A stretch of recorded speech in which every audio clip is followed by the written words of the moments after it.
Hello students, welcome to my classes. मैं आशा करता हूँ आप सभी बेहतर होंगे, अच्छे होंगे।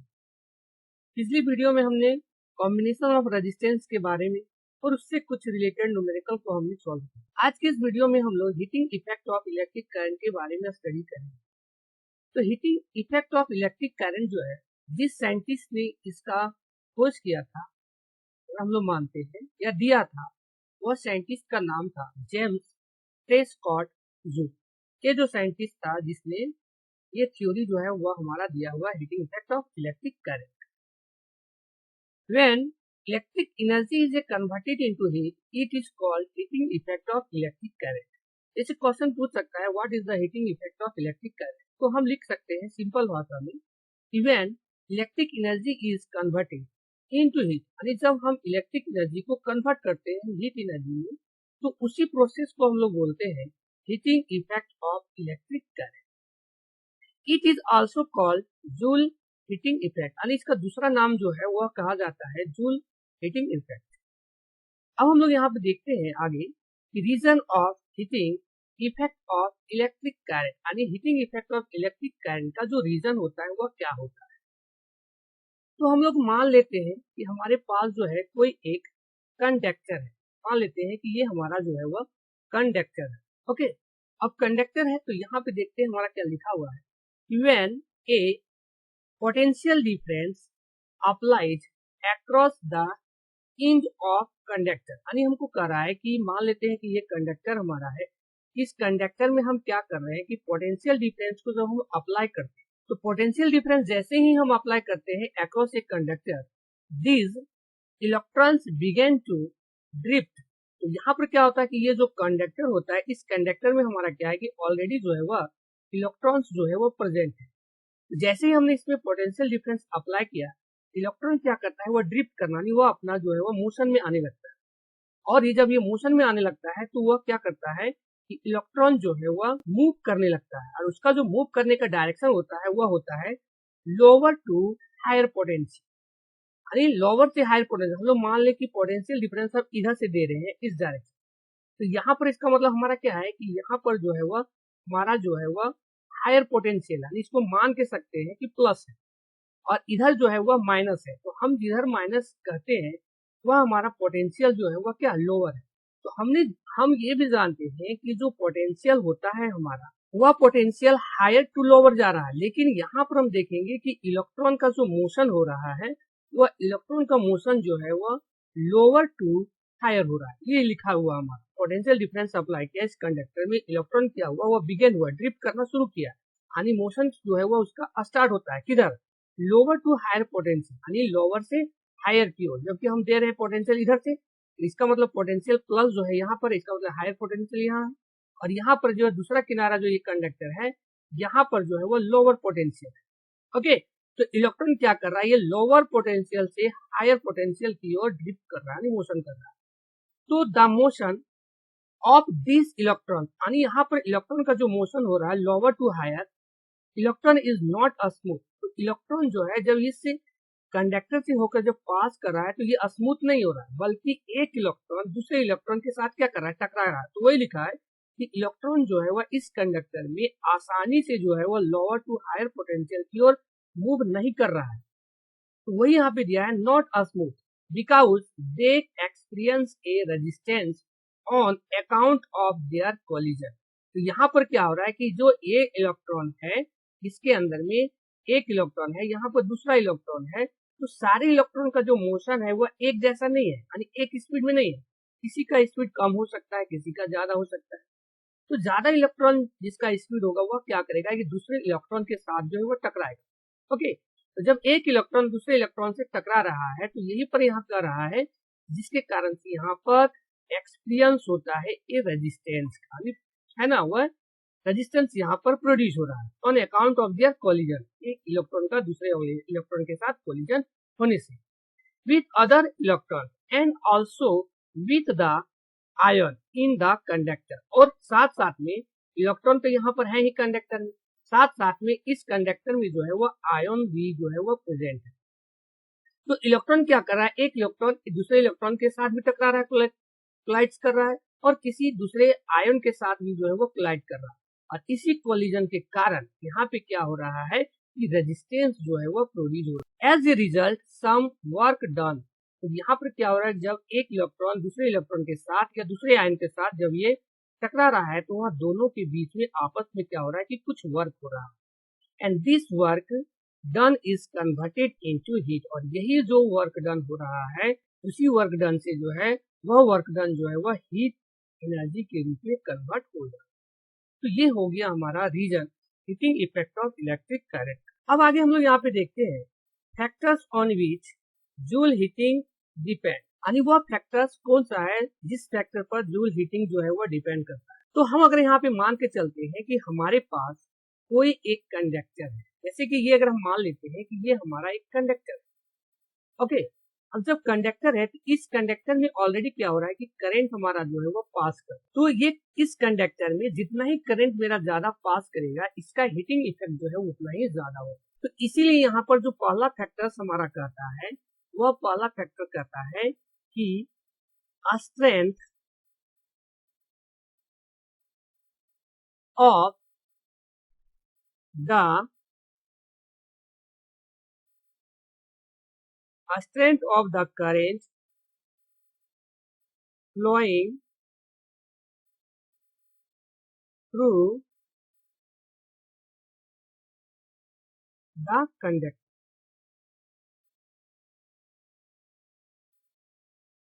इसका मतलब है कि करंट जितना ही ज्यादा इस पर रहेगा पास करेगा उतना ही जो है वह हीटिंग इफेक्ट ज्यादा होगा। इसीलिए जो यहाँ पर मान लेते हैं कि H जो है वह हीटिंग इफेक्ट हमारा है, तो H जो है वह डायरेक्टली प्रोपोर्शनल होता है, यहाँ पर हम मानते हैं I का स्क्वायर। ओके, तो ये हमारा हो गया कि जितना ही ज्यादा करंट हमारा इस कंडक्टर में पास करेगा उसके स्क्वायर पर, यानी उसके है ना स्क्वायर पर जो है वह डिपेंड करेगा। इसीलिए यहाँ पे हीटिंग इफेक्ट जो है वह डायरेक्टली प्रोपोर्शनल हो जाएगा I स्क्वायर। दूसरा जो है इफेक्ट इसका पड़ेगा वह पड़ेगा the resistance of the conductor, यानी दूसरा जो इफेक्ट पड़ेगा हीटिंग इफेक्ट का वह पड़ेगा इस कंडक्टर के रेजिस्टेंस, क्योंकि हम लोग ऑलरेडी जानते हैं कि कोई भी कंडक्टर होता है उस कंडक्टर के पास अपना जो है वह रेजिस्टेंस होता है। तो हम मान लेते हैं कि इस कंडक्टर के पास जो है वह रेजिस्टेंस आर है, तो आर अगर हमारा जितना ज्यादा होगा उसका इफेक्ट उतना ही पड़ेगा, जितना कम होगा उसका इफेक्ट उतना ही कम पड़ेगा। तो यहाँ पर हम कह सकते हैं कि जो ये हीटिंग इफेक्ट हमारा है एच वह डायरेक्टली प्रोपोर्शनल है, वह है रेजिस्टेंस यानी आर। तीसरा जो इफेक्ट पड़ता है फैक्टर जो इसका दिया है वह है the time for which the current flows, यानी हम कह सकते हैं कि जितना अधिक समय जो है इस कंडक्टर में करंट हमारा पास करेगा उतना ही उसका हीटिंग इफेक्ट ज्यादा होगा। तो इसका मतलब हम कह सकते हैं कि जो एच जो है यानी हीटिंग इफेक्ट जो है वह हमारा डायरेक्टली प्रोपोर्शनल है, वह टी का है। जितना देर तक हम करंट इसमें पास करेंगे उतना ही उसका हीटिंग इफेक्ट जो है वह ज्यादा होगा। ओके, तो इसीलिए जब हम आपस में तीनों फैक्टर्स को हम मिला देते हैं तो यहाँ पर जो हमारा फॉर्मूला आता है वो आता है H directly proportional to I square R और टी। इसका मतलब जो हमारा हीटिंग इफेक्ट का फॉर्मूला हो जाता है वो आ जाता है H equal to I square R T. ये हो गया हमारा हीटिंग इफेक्ट का फॉर्मूला, जो जिसके आधार पर जो है वो अक्सर एग्जाम में क्वेश्चन जो है वो पूछा जाता है। और इसी रिलेशन हम यहाँ पे कह सकते हैं this relation is called joule law of heating. Okay, अगला टॉपिक है वह है इलेक्ट्रिक एनर्जी। तो हम लोग यहाँ पे जानने का कोशिश करेंगे कि इलेक्ट्रिक एनर्जी होता क्या है। तो हमको यहाँ पर थोड़ा सा सपोज कर लेते हैं या थोड़ा इस टॉपिक को हम समझ लेते हैं कि इलेक्ट्रिक एनर्जी हमारा क्या होगा। जैसे अगर हम मान लेते हैं कि ये हमारे पास जो है वह एक कंडक्टर है, ओके, अब इस कंडक्टर में जब हम करंट को क्या कर रहे हैं, पास कर रहे हैं, तो ये कंडक्टर क्या कर रहा है, ये कंडक्टर जो है वो ऑफर कर रहा है, कंडक्टर ऑफर्स रेजिस्टेंस, यानी ये कंडक्टर जो है वह एक रेजिस्टेंस अप्लाई कर रहा है और रेजिस्टेंस जो है वह क्या कर रहा है, इस करंट को रोकने का कोशिश कर रहा है। ओके, तो रोकने का कोशिश कर रहा है, लेकिन करंट क्या कर रहा है कि करंट जो है वह अपने आप को मेंटेन करने के लिए कुछ वह कार्य कर रहा है, यानी करंट जो है आई जो है वह इस कंडक्टर से होकर के पास होना चाह रहा है और रेजिस्टेंस के अपोजिट में यह क्या कर रहा है कि कुछ वर्क कर रहा है, यानी करंट को इस कंडक्टर में बनाए रखने के लिए। तो करंट जो है इस कंडक्टर में रेजिस्टेंस के विरोध में इलेक्ट्रिक करंट यानी अपने को पास होने के लिए जो कुछ वर्क कर रहा है, उसी वर्क को हम लोग कहेंगे इलेक्ट्रिक एनर्जी।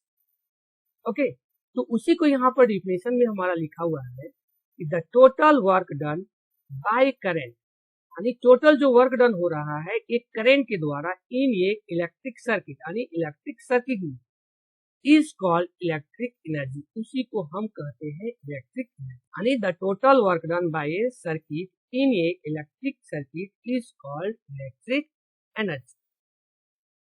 ओके, अब हमारा जो इलेक्ट्रिक एनर्जी होता है वो हमको निकालना है, यहाँ पे उसका डेरिवेशन करना है।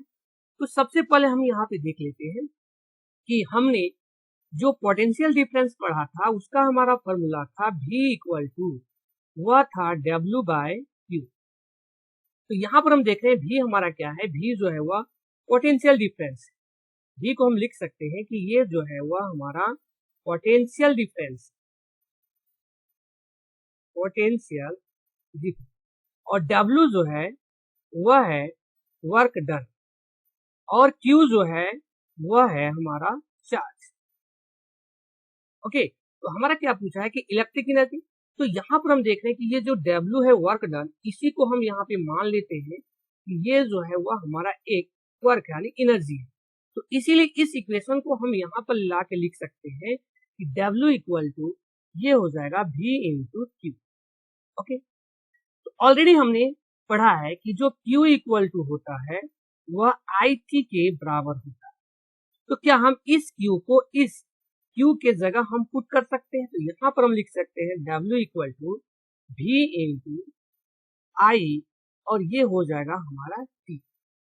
ओके, यहाँ पर जो एक फॉर्मूला आ जाएगा वर्क डन का, यानी जो एनर्जी का, इलेक्ट्रिक एनर्जी का, वो आ जाएगा W equal to V into I into T। Okay, अब फिर इसी तरह से हम लोग ये भी जान रहे हैं कि अगर हम लोग इसको और आगे बढ़ाते चलते हैं, जैसे कि मान लेते हैं कि हमारे पास एक फॉर्मूला है V equal to I into R। तो अकॉर्डिंग टू ओम्स लॉ, तो यहाँ पर हम लिख सकते हैं कि अकॉर्डिंग टू ओम्स लॉ, तो V equal to I into R है, तो क्या इस वैल्यू को अगर हम इस V के जगह पुट करते हैं W इक्वल टू, तो V के जगह हो जाएगा I इंटू R, और ये हो जाएगा I इंटू T। यहाँ पर आ जाएगा I स्क्वायर R इंटू हो जाएगा T।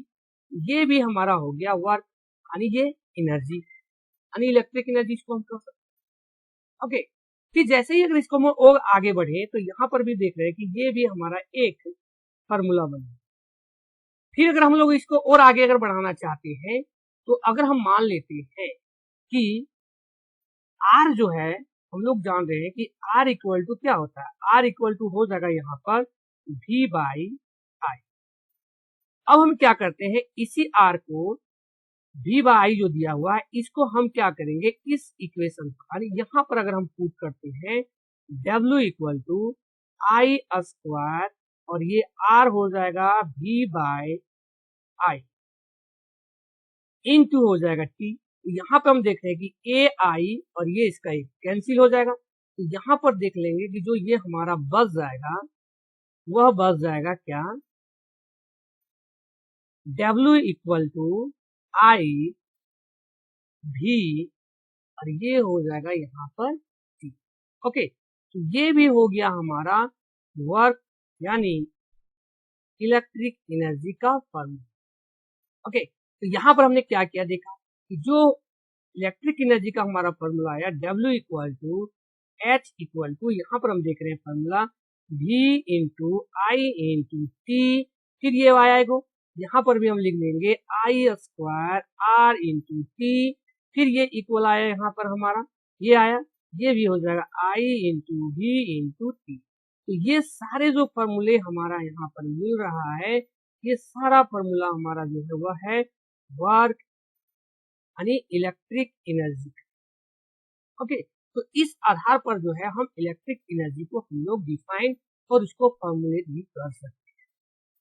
तो यही हुआ हमारा इलेक्ट्रिक एनर्जी। तो इलेक्ट्रिक पावर क्या है? The rate at which work is done by an electric current is called electric power. क्या कर रहा है कि रेट यानी किस दर से कोई वर्क जो है वह इलेक्ट्रिक करंट के द्वारा किया जाता है, कम समय में हम अधिक वर्क जो करते हैं तो वह हमारा क्या कहलाता है? उसका पावर कहलाता है। तो जिस रेट से हम किसी वर्क को कर रहे हैं इलेक्ट्रिक करंट के द्वारा, वही हमारा कहलाता है पावर। और हम पावर के फॉर्मूला को इंडिकेट करते हैं, वह करते हैं P equal to W by T। ये हो गया हमारा पावर का फॉर्मूला। P हो गया हमारा पावर, W हो गया हमारा वर्क डन और T हो गया टाइम। तो work done per unit time, यानी हम जिस रेट से किसी वर्क को करते हैं उसी वर्क को हम लोग कहेंगे पावर। ओके, अब इसी की जगह हम लोग थोड़ा सा यहाँ पर डिफाइन जो फॉर्मूला दिया हुआ हमारा पावर इक्वल टू, उसको हम लोग अगर थोड़ा फॉर्मुलेट कर देते हैं, आगे बढ़ा देते हैं, तो ऑलरेडी हमने देखा कि W इक्वल टू जो होता है वह वी आई इंटू टी होता है। अभी हमने इलेक्ट्रिक एनर्जी में देखा, तो यहाँ पर हम W के जगह V into I into T लिख सकते हैं, बाय में हो जाएगा T, ये T A T कैंसिल हो जाएगा, तो हमारे पास जो बच जाएगा वह बच जाएगा P equal to V into I. ये हो जाएगा हमारा पावर का दूसरा फॉर्मूला। ओके, अब इसी के आधार पर, इस फॉर्मूले के आधार पर हम लोग जो यहाँ पर देखते हैं कि इसका यूनिट क्या होता है, तो हम यहाँ पर देख सकते हैं कि SI यूनिट ऑफ पावर का, SI यूनिट ऑफ पावर, तो इसके पावर के यूनिट को हम लोग देख लेते हैं। तो पावर का हमारा फॉर्मूला भी हमने देखा, P इक्वल टू होता है W बाई T। तो ऑलरेडी हम लोग जानते हैं कि W हमारा क्या है? वर्क, और वर्क का जो SI यूनिट होता है वह होता है जूल, और T जो है वो हमारा क्या है? सेकेंड। यहाँ पर हम लिख सकते हैं कि पावर का जो हमारा SI यूनिट हो गया वो आ गया जूल पर second.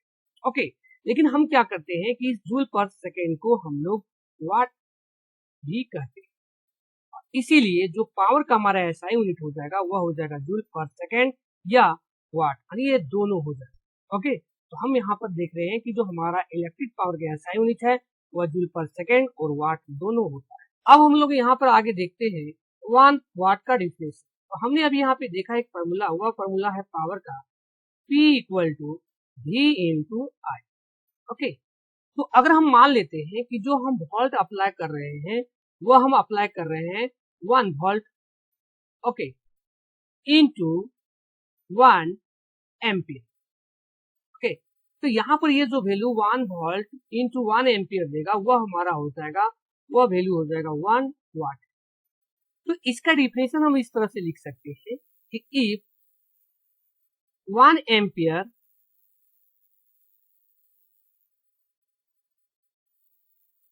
of current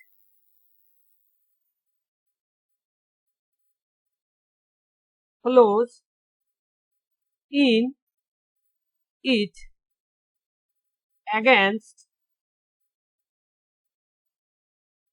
a potential difference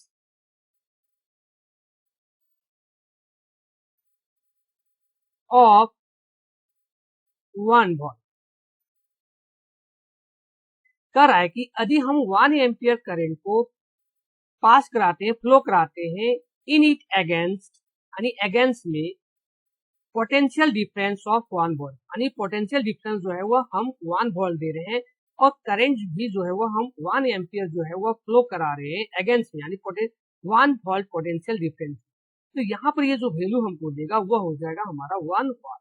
तो ये हो गया हमारा 1 वाट का वैल्यू कि 1 volt into 1 ampere equal to 1 watt. ये हो गया 1 वाट का डिफिनेशन। ओके, आगे हम यहाँ पे देखते हैं relation between P V I and R, यानी ये सारे क्वांटिटी के आपस में रिलेशन को हम लोग देखते हैं, इसका क्या आपस में रिलेशन है। तो हमने अभी देखा कि पावर का जो हमारा फॉर्मूला था P इक्वल टू वह था W बाय T। ओके, तो हमने वहां पर क्या किया कि W के जगह, यानी W इक्वल टू हमारा क्या था, W इक्वल टू था V into I into T. तो हमने यहाँ पर जब V इंटू आई इंटू जब T लिखा बाय T किया तो यहाँ पर ये हमारा वैल्यू आ गया P इंटू वी आई। तो यहाँ पर हम देख रहे हैं ये जो रिलेशन हमको दे रहा है वह किसका रिलेशन है, P equal to V into I, यानी P V और I के बीच का रिलेशन। ओके, उसी प्रकार से फिर हम अगर आगे इसी को हम बढ़ाते जाते हैं कि अगर हम मान लेते हैं कि V इक्वल टू जो वैल्यू है V equal to I into R. Okay, यहाँ पर V की जगह हम क्या करते हैं I इंटू आर जब हम पुट करते हैं यहाँ पर आ जाएगा हमारा, वह आ जाएगा आई स्क्वायर आर। तो ये हो जाएगा हमारा सेकेंड पावर का फॉर्मूला। तो यहाँ पर हम देख रहे हैं कि रिलेशन हमारा बढ़ता जा रहा है और पावर का जो फॉर्मूला है वह भी हमारा जो है वह नया नया देते जा रहा है। जैसे कि यहाँ पर हमने देखा एक पावर का फॉर्मूला वह हो गया P equal to V into I, दूसरा यहाँ पर फॉर्मूला हमारा हो गया पावर का वह है आई स्क्वायर इंटू आर। ओके, अगर इसी प्रकार से हम आगे और भी बढ़ाते जाते हैं, मान लेते हैं कि सपोज करते हैं कि हमारे पास जो करंट का फॉर्मूला है वह I equal to V into R है, ठीक है। तो इस वैल्यू के जगह यानी I equal to V by R अगर हम पुट करते हैं यहाँ पर तो हमको देखते हैं यहाँ पर ये हमारा आता है वी बाय आर, इसका अगर हमने क्या है होल स्क्वायर किया हुआ इंटू आर। तो यहाँ पर हम देख रहे हैं कि ये जो फॉर्मूला हमारा आगे बढ़ के जो चला जाएगा वो हमारा चला जाएगा कि P equal to V square into R square into R. ये आर हमारा कैंसिल हो जाएगा, तो यहाँ पर हो जाएगा V square by R. Okay, तो ये हो गया हमारा पावर का और एक फॉर्मूला। हम देख रहे हैं यहाँ पर रिलेशन भी हमारा बनता जा रहा है और पावर का नया फॉर्मूला भी जो है वो हमको यहाँ पर प्रोड्यूस होते जा रहा है। तो ये सारे जो रिलेशन है यहाँ पर ये P equal to V into I, P equal to I square into R, P equal to V square by R, ये सारे जो है वो रिलेशन है किसके बीच में, तो relation between P V I and R, यही सारा जो है वो रिलेशन हो गया पावर का। हमने यहाँ पर देखा P equal to V into I equal to I square into R equal to V square by R, ये सारे जो है वो आपस में क्या हो गया एक पावर का फॉर्मूला हो गया। अगला टॉपिक हमारा है commercial units of electric energy, और ये टॉपिक जो है वो हमारे इस चैप्टर का लास्ट टॉपिक है।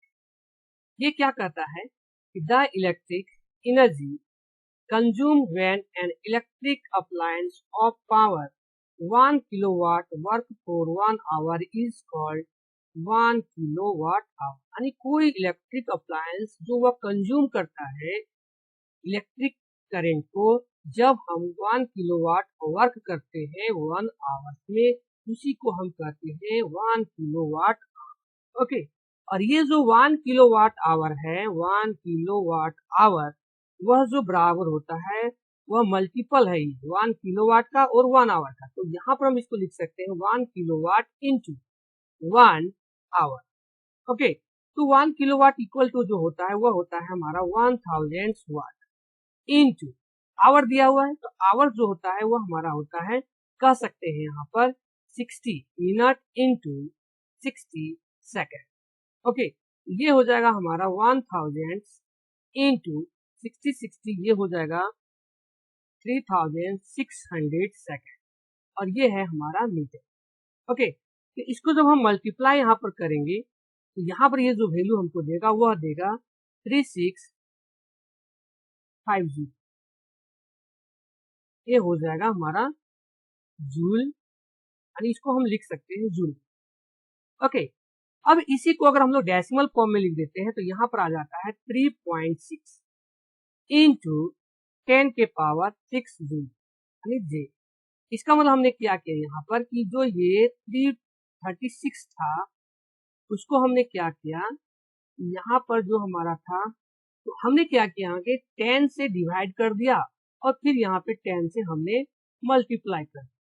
तो यहाँ पर 10 का ये डेसिमल के फॉर्म में चला गया 3.6, ओके, और यहाँ पर आ गया 10 के पावर 6 यानी 60, ओके। तो इसीलिए हम यहाँ पर इस फॉर्म में लिख देते हैं 3.6 इंटू 10 के पावर 6 जूल। ये हो गया हमारा 1 किलोवाट आवर का वैल्यू, यानी 3.6 इंटू 10 के पावर 6 जूल। ये हो गया हमारा कॉमर्शियल, ओके।